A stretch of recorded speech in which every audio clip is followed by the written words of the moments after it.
Welcome to the SPS Forum for this week. We have Dr Anna Feigenbaum thank you very much, coming from Bournemouth University today, talking about the last 100 years of use of tear gas. Thank you very much. Thank you.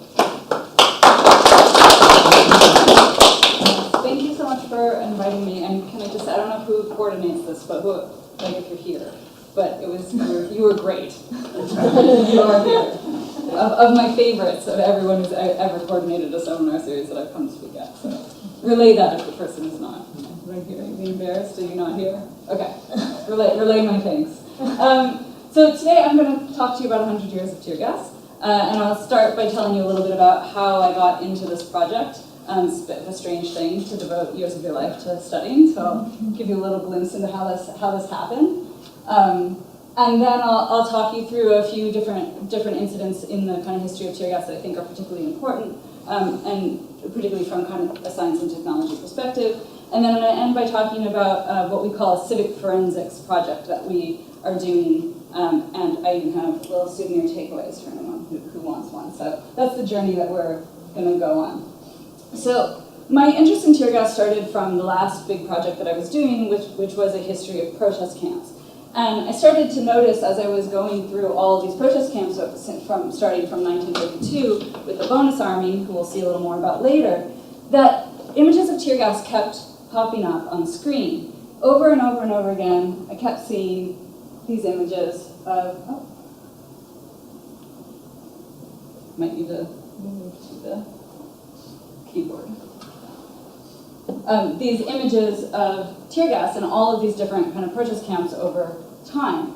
And I didn't realize even that tear gas was this old. I kind of knew that it was around during the civil rights movement, but I didn't realize that it had been around in 1932. And one day I was on a postdoc, and this is the kind of thing that happens when you're on a postdoc and there's like no rules, and it's like 2 a.m., you're in bed, and I was like, where does tear gas come from, internet? And then I realized, while there were answers to that, no one had actually studied it. Like there wasn't this kind of like coherent story about like how this became a normal thing. Like how did we get to this place where it's just like normal that there's poison gas that we like use on civilians? Like how did that happen? You start to think about it like it's a little bit strange. And so then I started making this timeline. And then the timeline turned into a book proposal, and then the book proposal turned into the last 3 years, and going to be probably 5 overall, of a massive book project mapping out the last 100 years of the history of tear gas. So this is what can happen if you're Googling while you're on a postdoc, be forewarned. And so, of course, to do this, I needed some money, so these is all the people who have kindly supported me, my publisher. And I've also, as part of the process, formed part of a research network, and those are the people that, as we see, the kind of digital, all the kind of maps and digital stuff that I'm going to show you, all the graphic design is all done collaboratively. So lots and lots of this work is not just me, but all these people behind the scenes. So just to start us off with some basics for anyone who's not familiar with tear gas. So this is our kind of medical definition of tear gas. It's called a lacrimatory agent because it makes us cry. It also makes us do lots of other things, as we'll see in a moment. And there are these different main kinds. These ones aren't really used anymore. OC and PAVA, those are the things we call pepper spray. And then CS, CN, and CR are what we refer to generally as tear gas, and CS is the most common one of those, but some of the others are still used. So some important things to know: tear gas is not actually a gas. It's actually what we see is smoke, and that's what we're looking at, and it's actually a kind of moisture, like a fog, that gets stuck onto the skin and is inhaled into the body. And so it's kind of important because it can look really like, ooh, look, a pretty cloud, and photojournalists really like being able to capture that perfect moment where people are in a cloud is like you get a lot of cachet in the world of photojournalism, but like it actually just by its very visual kind of masks the reality of what it is as a chemical. And so as a media studies person, I know that's one of the big draws to me is like, how can we repeatedly see images of a thing and those images actually make us not able to understand the thing? Or ontography if you want a fancy word for it. It's mixed with other chemicals, and a lot of times those other chemicals are dangerous and flammable and so forth. And so another thing that we want to know. It can spray, it can be exploded, it can be ejected. So like that famous image from Turkey where there's the woman in the red dress and she's being sprayed, that's like a giant fire extinguisher sprayer of usually a pepper spray. Whereas when you see a smoke cloud on the ground, that would be tear gas that's usually launched out of a grenade or a cartridge. And I'll get to how you can teach yourself all these differences at the end. PAVA and OSEA are an inflammatory, whereas CS, CM, and CR are an irritant for any geeks in the room. This is what the equipment looks like today. So this is that big spray I was just talking about. These are kind of grenades. These are what are called launchers. That's a multi-launcher when you can fire a whole bunch of them at once. And this is CTS, which is one of the largest US suppliers. Their tear gas is what's used in Palestine, Bahrain, lots of places around the world, Egypt. So the medical effects of tear gas, and sorry, I forgot the warning at the beginning, there will be some distressing images in this presentation. So it causes a searing sensation in the eyes, and this is what we mostly associate it and where its name comes from, but it was a kind of PR move to call it tear gas rather than say vomit gas or like diarrhea gas, because tears are something, we cry when we chop a little onion, or like the pepper and it makes us sneeze. So we have this kind of PR move to kind of focus on that aspect of it, but there are all of these other things that it also does. Usually when people die from tear gas, they either die because they've been hit by a canister in the head, or because they're very small or very old or have a pre-existing medical condition and they have too much of it and they asphyxiate and they die. And it's also been linked to miscarriages and to other kinds of birth defects. So this is just to give you a kind of overview of where tear gas is used in the world. There are a few countries that don't use it, but it is very, very widespread use. Really, really widely used in the east of Africa, which is something that is kind of the least talked about and covered, whereas we maybe know that it's used a lot, right, in the kind of MENA region in Turkey. And this is just a glimpse from this year. So all of this kind of mapping stuff is the sort of digital stuff that we're working on as well in terms of methodology. So this is a really, really growing market. Sales in tear gas have tripled since 2011 with the Arab uprisings and the Occupy movement. And it's increasingly becoming, as we're seeing in the policing of migration and the control of refugees and migration, increasingly becoming something that is being used to try and kind of mediate humanitarian conflict. It is as much used, way more used by law enforcement than it is by the military, and there's just kind of projected growth in terms of the industry. So one of the things that I do as part of this research is I go to arms expos and I interview these guys and I meet them and I follow the market research in the industry as well, so I'm happy to talk more about that side of it if anyone wants to.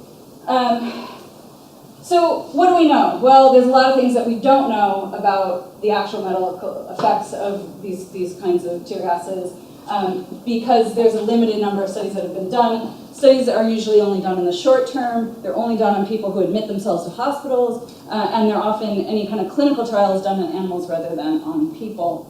So there's a lot of information that we don't have.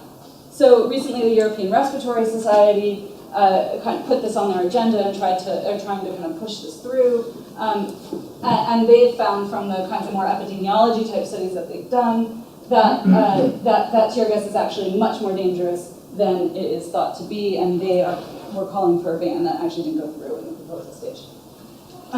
This is the big report that came out of Chile, and it stopped tear gas use for a couple years in Chile, and then they started using it again on students. People love to use tear gas on students, as I'm sure you've seen in the news. Just more of this kind of medical, the World Medical Association also is trying to put through a proposal to have tear gas either banned or at least not used on civilians in peaceful protests. And right now we're doing a hack day next week, compiling some stats for the UN Special Rapporteur for the Council of Europe on the use of tear gas on peaceful demonstrations. So lots of these kind of big NGO watchdogs are really kind of flagging this up at the moment. Why is it that we're seeing this?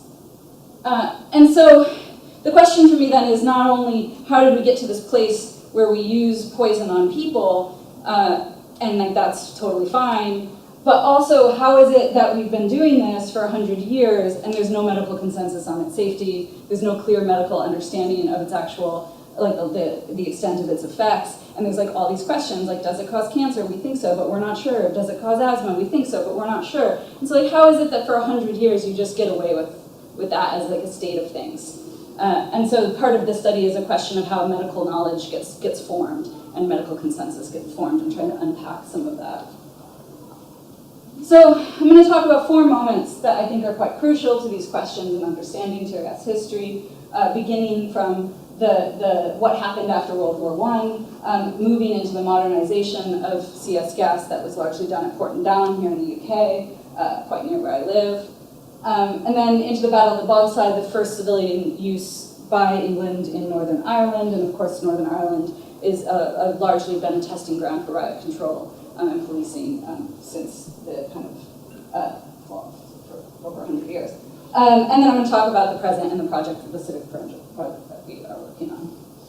So the story starts in the trenches. To be fair, if you really like a deep historian of poison gas, it is thought that the French police in 1912 were already experimenting with tear gas, but no one has yet dug up an actual factual proof of it being used against protesters. So what historians do agree on is that it was first used in 1914 in the trenches during World War I by the French and then later by the German. And so this is before the big kind of mustard gassing. And it was largely developed for trench warfare because there was a bit of a stalemate that happened when people would stay in the trenches. And so if you were in the trenches, you couldn't really fire at someone and you couldn't really reach them with your other gases. And so they would send the tear gas out to get people out of the trenches in order to be able to fire on them, or in order to release another gas on them. And so it became kind of part of an assemblage or chain of that kind of militarized violence or warfare. So when the war ended, there was all this gas, right? Like they'd been producing all of these poison gases, and all these people had been enlisted. So in the U.S., 10% of all chemists were enlisted into the war effort. France just took over the universities, turned all the chemistry laboratories into part of the kind of war effort. And so afterwards, all these people in the military were like, that had become chemical gas specialists, were like, well, now what? Like, what do we do with all this poison gas? Like, I don't want to lose my job, and like, this stuff's, they really like this gas, like they've been spending all their life with this stuff. So one of these guys is General Amos Fries, who we're looking at over here, a decorated war hero, top of the class from West Point.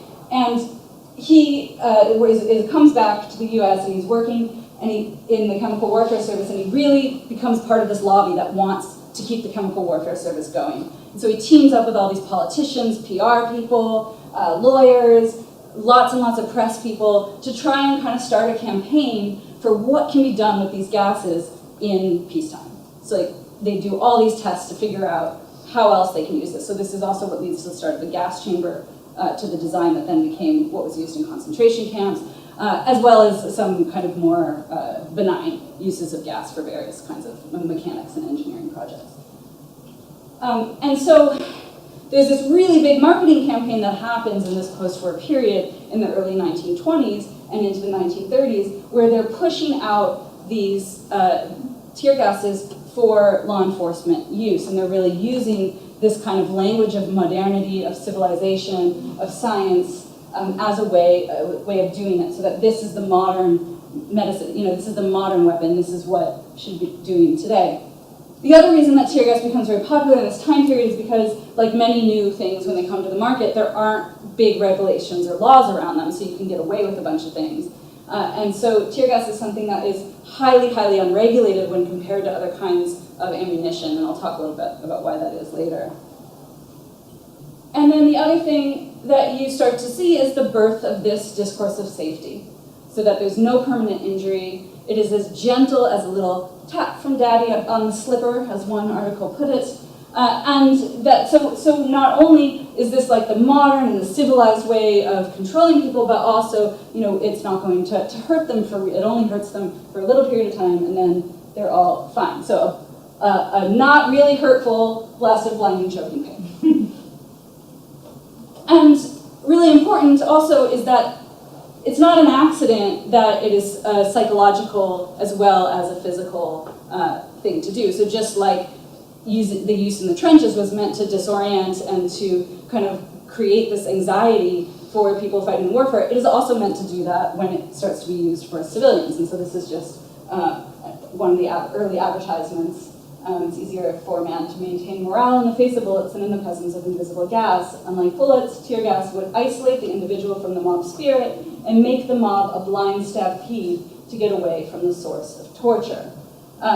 And so this isn't like conspiracy theory. This is just what the people trying to sell it are telling you about it. And this is, at the time too, all that crowd psychology that's going on in France is starting to make its way over to England and over to the US, and we're starting to see the kind of rise of this rhetoric of crowd psychology and the mob spirit, from the late 1800s into the early 1900s at this time period, and the marketing of tear gas really is tapped into this idea of the mob and of crowd psychology. And so they embark on all, this is also the era of Bernays, so the birth of this kind of public relations. So they do all these very PR type demonstrations where they go to the police departments and they bring the tear gas and they display its effects, and they spray it on the police officers, and the police officers are like running away with the blinding choking pain, and they take photos, they hire the newspapermen take photos, and they then broadcast and publish this everywhere, and these are all designed on purpose as marketing stunts. And also really important in thinking about the mediatization of the role of the media in this history is that they also knew that using tear gas would make the police look better. So it was also a PR move for the police to make the decision to use this technology instead. So when you disperse a crowd by making noisy leaders and members publicly seasick, tearful, and repentant, you make the whole disorderly movement ridiculous and arouse public laughter and derision. So they knew that that sight of people running from the gas would make the police look like they look better than if they, of course, were to shoot people or to beat them with clubs. So it also serves this other kind of function. And so these are just some images of the early use. So one of the first use against unarmed, peaceful protesting civilians was at the Bonus Army encampment. And the kind of irony here is that these were all World War I veterans who were protesting to get some money that they had been promised from the government during the Great Depression. And McCarthy, for anyone who knows the US history, everyone loves McCarthy, ordered them to all be tear gassed. And this is kind of the start of McCarthy's sort of rise to power. And this is just from one of the ballads of the Bonus Army, talking about there were two babies that were in the camp that both died after this tear gassing, and this is just from one of their ballads. And they had started nicknaming, this is the time of Hoover and Hoover bills and this kind of Great Depression era, and so they nicknamed tear gas the Hoover ration. The other major use of tear gas in the early 1930s was to quell labor demonstrations, right? So we've got the Great Depression, we've got lots of strikes, lots of mobilizations, not just in the US, but in the UK and throughout the colonies. And tear gas is one of the main things that's used to break up these kinds of labor demonstrations, and one of the main ways in which it's marketed is in order to break that kind of the spirit of the striking workers. And this is just, for fun. This is a machine gun, a tear gas machine gun that was modeled after those Manville machine guns that you see in those like gangster films from the U.S. So it ended up being incredibly heavy and totally it didn't work, but they were trying, So this is what's going on in the U.S. We've got this, very U.S.-style hardcore PR push. Lots of veterans retiring from the army and donating samples of CS gas to their, from their military friends so they can become entrepreneurial businessmen and start these tear gas companies, and just all the kind of shady stuff you expect to be happening, in the U.S. But of course, all the other, countries are looking at this and they're like, whoa, this tear gas stuff looks great. Look at all these, rebellions you're able to break up with this stuff. Well, can we use it? And of course, among the people asking this question is the UK, are the colonial secretaries of the UK who are dealing with trying to quell a bunch of uprisings in the various colonies in which they are located. And I'm just reading this wonderful history right now of colonial policing, and where he argues that that actually the same kind of labor and Great Depression influences on the colonies were also largely part of the reason why we see this policing tactic come through. But I'm going to talk about two different reasons why it happens. So the first thing that we start seeing, and this is from being in the colonial archives and looking at the back and forth around whether or not tear gas should be allowed in the colonies. And so they're talking about this problem of passive resistance, right, that largely comes up through Gandhi and the movements in India. So another modern difficulty is the use by the Indian political agitators of, I can never say this right, no, I'm not even gonna try, or passive resistance, endeavors to prevent movement of government officials or forced by prostrating themselves across roads, etc. Firearms can hardly be used in such circumstances, and this action has on several occasions caused considerable difficulty. And of course, when the police in India did fire on people, that was a huge, both humanitarian catastrophe, but also a PR catastrophe for the British Empire. And so that armed self-defense gets held as one of the justificatory reasons for bringing tear gas into this kind of situation. And the other major problem facing the colonies has to do with women and children being part of protest movements. And so here, again, from the colonial, these are letters being exchanged from colonial officials. One peculiar modern development which has made it more difficult to use firearms against riotous assemblies is the unprecedented extent to which the women of Oriental countries are nowadays taking part in political meetings and consequently in disturbances. In India, the presence of women in the hostile crowds has in many instances complicated the business of using force to preserve the peace. And elsewhere, the same factor has caused embarrassment. Recently in Nigeria, a hostile mob was composed largely of women, and the local troops showed the greatest dislike in firing on the crowd when that course became inevitable. And so, you know, this very kind of strange sort of gendering is also going on in the ways in which tear gas is being sort of considered for use on peaceful demonstrators. And so, tear gas, just as in the U.S., becomes this kind of posed as this modern solution to this problem. And the Colonial Secretariat start to ask the Home Office for permission to be able to purchase and to use the gas. And so it's in 1935 that this really starts to go to the UK Cabinet, and the decision to grant this happens. So I'm of the opinion that in general and on humane grounds, authority might reasonably be given for the purchase of supplies of tear gas by colonial governments generally, and for its use subject to definite and specified conditions without prior reference to the Secretary of State. And so at this point, they no longer have to make individual claims, they can just go ahead and start using tear gas and entering this kind of business of tear gas. But one of the things that happens is as they start to get the tear gas, well, the UK doesn't really make that much more tear gas. It has some old military supplies, but it's not kind of regularly producing it. It hasn't gone into the commercial market like the US has. So the UK is buying the US-made tear gas, but you can imagine how the British feel about buying this US-made tear gas, right? And now the entrepreneurs are like, well, you know, we could be making our own money instead of giving money over to the US, so, you know, maybe we should start making our own tear gas, you know. And this is precisely what they do. So they begin trialing new forms of tear gas at the laboratories in Portland Down. And also there's the old military ones that the British had exploded and killed a bunch of people, and that's like quite buried in this history, but it's another story. So the British go about doing a whole bunch of clinical trials, first on animals and then on humans, and this is just a shot of the monkeys in Portland Down, and just to give you a sense of the numbers of kind of and mortality rates of kind of what's happening. So they are finding that it is killing some animals at like high lethal doses, but it's also not killing. And then they start doing, here's Portland Down, then they start doing human trials. And some of you might have heard of this because in the 90s there was a successful class action lawsuit in which the veterans who had the gases trialed on them against their knowledge won some settlement claims with the government. So this is just one retired officer who underwent one of these tests.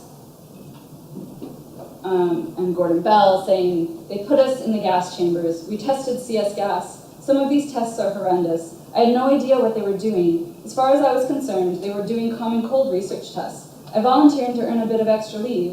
In one test, we had to stand in front of a stream of gas, which I could not stand for more than a minute. My face was stinging, my throat was red raw, and my lungs were burning. I was paid 2 shillings. It was a dirty trick, plain and simple. And just to give you a sense of the kind of numbers of people that these were trialed on against their consent, we just have that on this chart here, and there's a fantastic book, if you're interested in the kind of sketchy history of Porton Down, by Rob Evans, who just did the Spy Cops book as well. And a lot of the stuff that I draw on for the book actually comes, Rob donated his entire research archive to the King's Military Library when he was done writing his book. So there's this fantastic, all these freedom of information requests that he had filed, and all of this kind of secret information that became unhidden, that's now available, which is really fantastic research practice.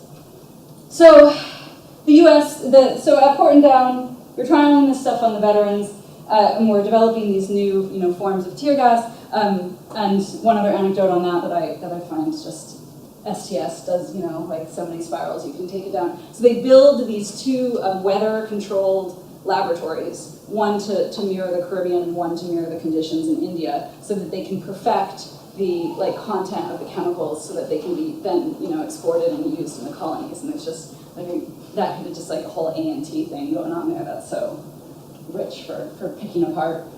And so they do this, and they perfect this kind of new form of modernized tear gas. And this is the CS gas that we use today, which is, though invented by some US chemists in the late 1920s, becomes really a British innovation. And this starts to replace all the other kinds of tear gases that people are using.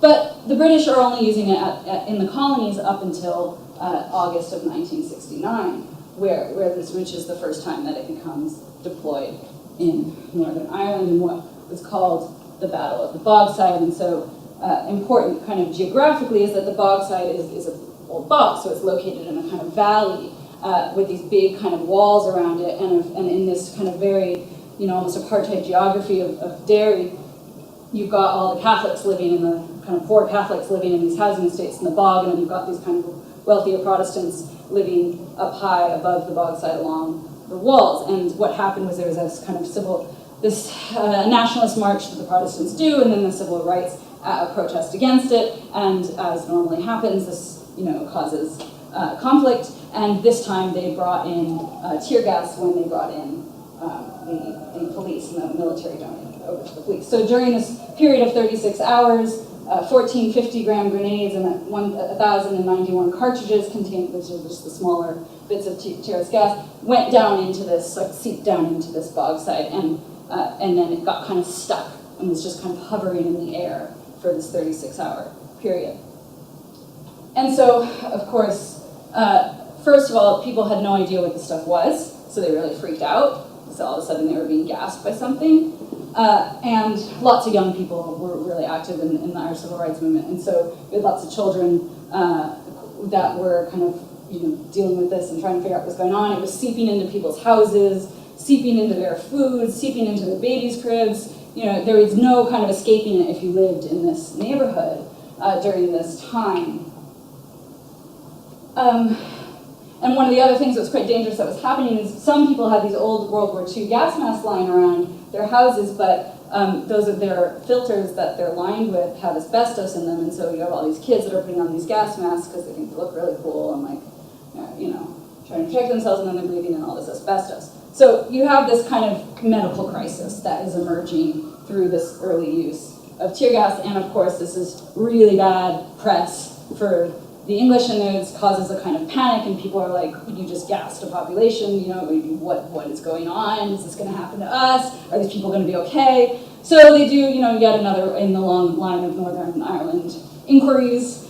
They do another inquiry into this use of CS gas, and they hire this guy, Sir Harold Hemsworth, who is a very kind of decorated and celebrated physician. He later gets knighted. He's buddies with the right people, and he gets hired because they kind of know that he'll have the right attitude. And so the files just came out a couple of years ago of this the committee and the kind of minutes and all this all the juicy stuff about what went on this committee.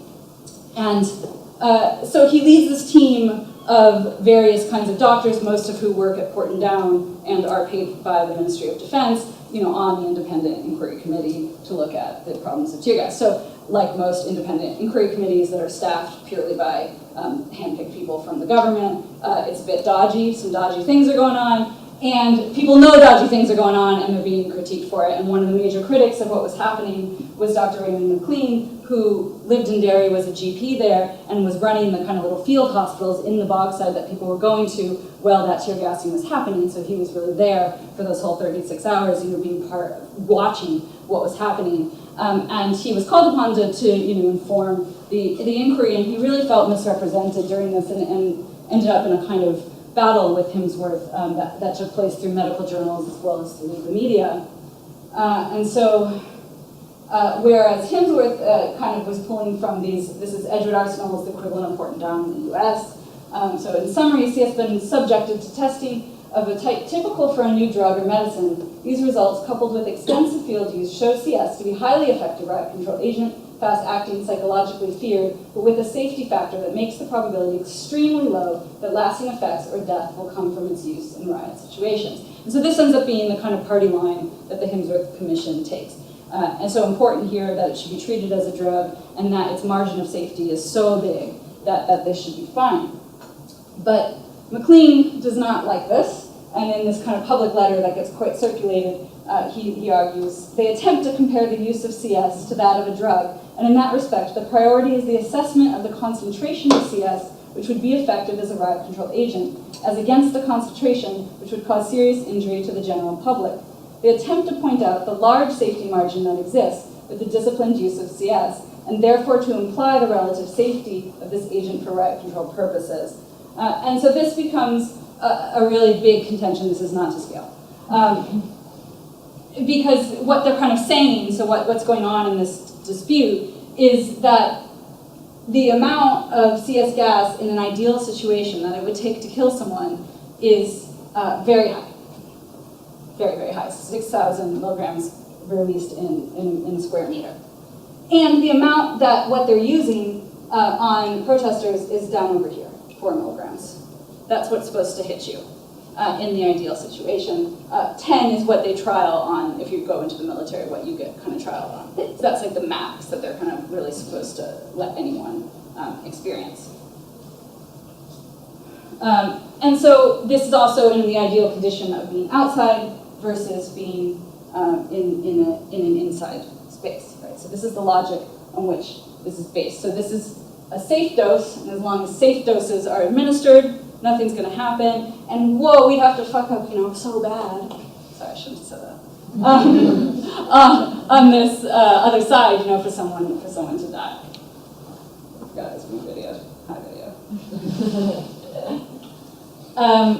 And so this logic that we have this thing that can be a safe dose of tear gas becomes inscribed as the accepted kind of both humanitarian and medical protocol for tear gassing from 1971 until today. So everyone still cites Hemsworth in this committee and this finding and this idea that we can have these small doses and they're safe. And so the kind of contemporary part of the project that we're working on is trying to sort of pick apart how that logic works and try to examine why it is that that logic so often fails. So if there's supposed to be such a big margin of safety, why do we continually to see people dying and being seriously injured? And why do we continue to have this kind of, we're not sure what the long-term effects are, thing going on? So one of the problems with this model is, of course, that protocols are ideal situation tests, right? So they're not done in reality, they're done in training scenarios, and they're based upon kind of scientific measurements, not on what in geography is being talked about as the elemental. So things like the fact that air is not something we can contain and predict. Weather is not something that we have control over, at least not totally yet, as humans. And so there's all these kinds of things that get, taken into a measurement, into a metric, so that they can create these kinds of ideal conditions that then, of course, don't play out. And also part of this ideal condition is that this is what you're supposed to do for escalation of force, is that you call for dispersal, then you fire non-lethals, and then you fire something lethal. And of course, what it actually looks like in reality, is a mess. Like, if you're at a protest where less lethals start going off, it's chaos. People are running in all different directions. You've got various kinds of confined and unconfined and open spaces. You've got people being shot, things hitting people. You've got things getting stuck somewhere. You've got things exploding at the wrong time. So you've got all kinds of messy stuff going on because that's how the reality of these situations play out. And then of course you have a darker reality too, where it's being kind of intentionally misused and fired at things like cars. So if you think about the fact that what makes tear gas lethal is the concentration in space, and that's judged on a big open field, and all of a sudden now you're firing 3 tear gas canisters into a car, now we're talking about a lethal dose, right? Because the tear gas is trapped in that car. And so this is the kind of reality of the ways in which this stuff is being used. So this is from Bahrain. And people are getting hit, people are inhaling too much of it, and this kind of keeps coming up over and over and over and over again, kind of questioning the safety and how it is that we still have this idea that this is safe. And so this is kind of where this part of this project begins for us. And thinking about what we can do, taking this knowledge of the history and the knowledge of the construction of this chemical as this kind of safe way of controlling the masses, and trying to kind of actually strategize ways of unpicking that. And so we call this a civic forensic project because we're trying to kind of bring a basic understanding of how you can do forensics to your situation that you might be in, kind of combining kind of citizen journalism with this kind of public health stuff. And then this is just to give you one of the things that we're doing as part of this is we monitor every reported incident of mass tear gassing that happens around the world and where it happens and why it happens. And so all the maps and stuff you're seeing is generated out of this kind of data that we have. And that data is all open, so if anyone wants to look through it, do that. And so just to give you a kind of this is last January. And this is some of you might remember this from the news, so this is when the protesting Kenyan school children were tear gassed at Occupy Playground. Obviously all sorts of problems here, unarmed civilian children on a playground, semi-confined space, and tear gas being fired directly at them. So this, again, how it works, this is for air pollution, but this idea is that it's about how the distance someone is from the tear gas, the wind speed, and the confinement and the concentration. So that's what we want to be able to map onto a tear gassing incident.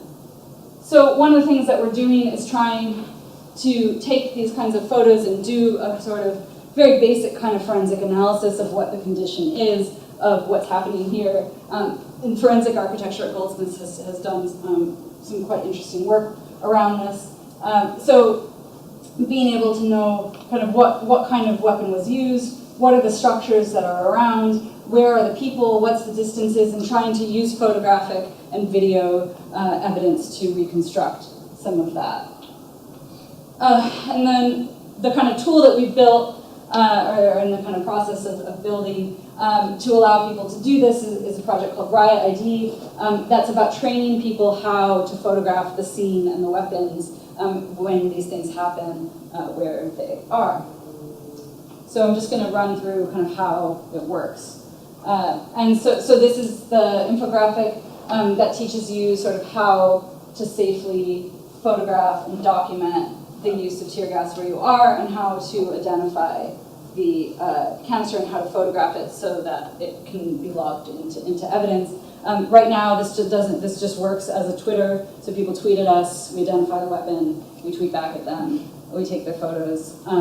We're in the process of fundraising to build an app for it. And this is to help people identify the different kinds of cartridges and the different kinds of things that are in them. And this is just an example of it kind of in action. So this is St. Louis from 2015, and again, using this kind of photograph to get senses of the kind of scenes and the spaces in which this is happening. This is someone tweeting us photos of the different kinds of objects that were collected on the street, and then we look at the markings on them and with the information that people have provided, and we're able to figure out what's happening. So for example, in this set of markings, we notice that one of them does not belong, and that is what's called a barricade projectile, which is meant to be used if in like a hostage situation, if you need to get through like a barricaded like door, and is incredibly, incredibly dangerous for use on people. So we are able to take the product number, look up the product specification sheet, identify the fact that it has a caution label that reads, "These less lethal munitions are designed for specific tactical situations. One must be trained specifically in the deployment of barricade-penetrating munitions and exercise extreme care and caution to minimize the possibility of the projectile striking a human opposite the barrier." And so it becomes clear even within like the product documentation that these are not the things that are supposed to be used. And so you begin to be able to create and reconstruct this kinds of forensic analysis of what's happening, to be able to kind of intervene in the ways in which these weapons are being used against protocol, and in kind of trying to bring up sort of public awareness to why it is, like what's actually happening when we see just these clouds on the street. Like how do we go and dive into the object and into the architecture and into the chemistry and the toxicology and the environmental aspects of this scene to start to try and actually reconstruct, a public health story that can kind of, the hope is to sort of empower civilians to understand why this is happening and what it is, and what, people are often, when they message us, they're, scared. They're like, expired gas is a really big thing right now, and so people are finding all these expired canisters being used, and they're like, is this going to kill me? Like, what's going to happen if I have this? And so there's this real kind of gap in that kind of knowledge of both why these things are being used against people, but also what they do to them. So that's the kind of motivation around the project, is about kind of intervening into public opinion, thinking about, by identifying the corporations and manufacturers that are making the canisters, being able to start to think about export rules, and starting to think about the questions of corporate and state accountability. So like right now, an NGO has taken France to the OECD port thing because of they're exporting to Bahrain, and Bahrain is using tear gas in ways that are clearly human rights violations. And so once you know who the manufacturer is, you can start to make these chains of accountability visible. And of course, also monitoring for dangerous and misused equipment, and for telling people what the kind of different kinds of medical treatments and medical effects different kinds of gases have.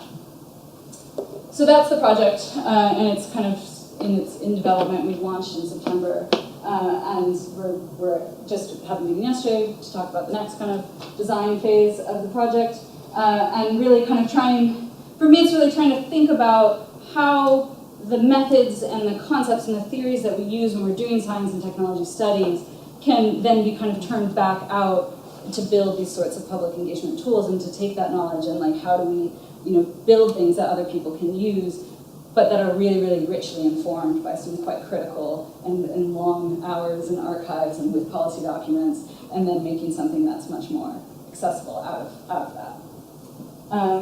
So that is it for me. I'm happy to talk about any aspect of the project, and including, there's lots and lots of theory that informs this that I didn't talk that much about in this version. Any theory geeks have theory questions, or more bits of the history, anything that interests you.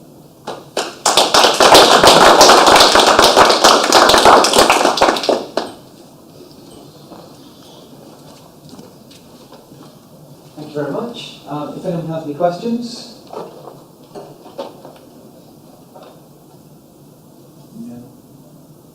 You say something about CS spray, please, because that seems to get used very casually in non-riot situations. Seems to be very commonly used by British police, though. Yeah. So in the In the UK, CS starts being trialed in the mid-1990s, and that's, they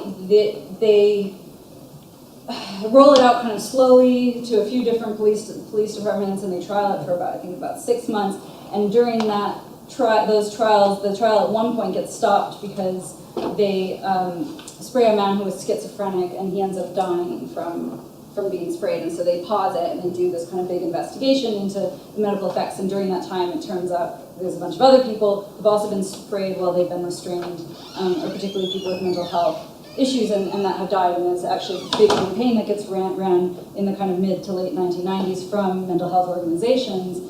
And that then kind of disappears. Like, so the campaign happens, and then it kind of like gets smoothed over, and then once we're in the 2000s, just sort of becomes regularly accepted. There are a few police departments that refuse to use it. There are also some cases of, you know, officers getting hurt and hurting themselves and suing and settling out of court that are kind of all happening at that time. What kind of is it routine issuance on police departments? Brawl officers to carry it all the time? Yes, and one of the things that we're, in terms of the kind of data digging stuff that we're doing, is if you go into like the IPCC complaints, there are like, not loads, but over a dozen tear gas or PAVA related deaths in the UK that are like hardly ever been reported. Maybe there's a local news story about it once, because they're usually situations, like one that really sticks with me is like a 23-year-old epileptic man gets, you know, pulled over for some, you know, driving infringement, and they spray him and he dies, and there's one news story about it, and then it's like he falls off. Is there, you know, another guy on his stag do or something, and he's like swimming in a lake, and they're trying to get him out of the lake, and they spray him, and he dies. And often in the autopsy, it won't be the pepper spray or the CS that killed the person. It'll be, well, they were cold, and then they had shock, and then they died of the shock, or they were epileptic and they had a fit and they died of the fit. But it's like, because it's not actually the chemical that's killing people, it's just the chemical that's setting off that process, it becomes in this kind of gray, kind of murky area. And again, that's one of those other things that we're trying to like reconstruct those chains of what happens in a kind of more epidemiology way rather than this clinical way. And that's one of these big debates. And this was really the debate that Hemsworth and the doctor in the Bogside were having, was you can't just look at, did this chemical lethally kill this person? You need to be looking at the reality of these circumstances and what's happening in them to understand that kind of impact. Do you think that tear gas is something that will be phased out generally, like over time, because obviously it's a huge problem? And do you think that there's more public awareness growing about the problem, or do you think it's something that, you know, we'll continue to battle with within our lifetime? Yeah, that's a great question. I mean, I think because it's increasingly being used, there's increasing awareness and political discussion, and NGOs looking into it, and now like, the UN has a special committee looking at it. So I think we are at a moment to really try and, you know, push and figure out. But of course, the question is, well, if it goes, what comes in? Because a lot of these are a lot of times in which this is used, what's not being dealt with are all the underlying issues that led to the situation in the first place. So often, if you go through the spreadsheet and look at the kinds of qualms that people who are being, you know, unarmed kind of peaceful civilian protests are being, you know, it's like, I would like to eat some food, I would like to be able to afford some gas, I would like to be able to send my children to school. So like they're very basic kind of human, you know, dignity issues. And so it's like, well, if you're not going to fix those issues, people are still going to protest, and if they're still going to protest, then what happens if we take tear gas away? And I think for those of us who work in the kind of advocacy around that, that's something that really is really hard to figure out, because it's not like you obviously don't want to advocate for like, we should shoot people more, right? You can't really get away with advocating for let's fix all the underlying social conditions, which is of course what we all, you know, hopefully would like to see. But you know, I think there really is a very difficult question there. And so what usually ends up happening is that NGOs will campaign around better regulation, better protocol. And I think for me, at base, there needs to be, you know, public disclosure of the sales. So we need to know who's exporting to where and how much, the same as we do for other kinds of munitions. And there needs to be use of force monitoring, so anytime police use it, they need to be recording what happens. So just basic kind of public oversight and regulation. That's not even a thing in countries where we would expect it to be. So that's the kind of, that would be my reformist kind of answer to what's going to happen. So I think we might be able to, I think that might be able to happen. That pressure might be able to happen. So in the Northern Ireland example you gave, how was it that they were able to get away with this argument about dose? Because presumably that was not what was happening there, given the topography you were talking about. Yeah. The gas was sat there. So was this seen as a special case, but in normal circumstances? They just decided to go clinical. So the committee was looking for and was commissioning just the clinical studies, so the studies done on animals and the veteran studies. And they just decided that they were going to bracket kind of most of the real life, what Hemsworth called the emotional issues, out of the way that they were going to do the analysis, and that the agreement was that they were supposed to treat it as a drug and not as a weapon, and that's kind of, that division is kind of what allowed them to then say, okay, well, we'll do clinical trials where we would for a pharmaceutical drug. We don't have to look at real life conditions. And he does say in the report, you know, bad things can happen if you're asthmatic or epileptic or you're in a confined space, and like that this shouldn't be used on babies, and like, so he's not just like give it to everyone, you know. But it's that I think that distinction is what tends to justify this continuing myopia or refusal to look at the real life conditions. Yeah. Thank you very much. That's about what we've got time for now. But yeah, thank you for coming. Thank you very much.